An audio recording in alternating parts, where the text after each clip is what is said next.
Alam tayo basahan diri sa Romans chapter 8 verse 28.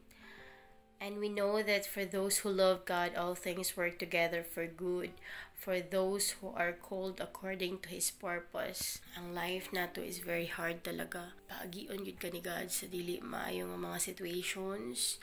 Dili ni mo masabtan ang plano ni God sa atong kinabuhi kay tungod usahay siya lang jud ang nakasabot, pero wala ta kabalo nga kanang tanan na ana siya purpose kanang tanan nga iyang gipagian sa tuwa. Bisan usahay wala na ta kasabot sa iyahang gipangbuhat, but still mo trust lang gid ta kay God kay siya man ang nakabalo sa tanan. Wala tay mahimo kung wala ang Ginoo. Ato adyong dapat masabtan ang plano ni God sa atong life kay kung di nato siya masabtan, ang hirap talaga pag di nato masabtan ang plano ni God sa atong kinabuhi. Kailangan magipag-communicate kita permente kay God no para masabtan nato permente ang iyahang plano sa atong life. Sahay maka utana ta sa iyahang anong animan, pero kanang tanan na agi na siya purpose. Kanang tanan nga gihatag niya sa imuha na siya plano anang tanan. Binimug wala lang na, pero naana siya. Na ay plano ang Ginoo ana.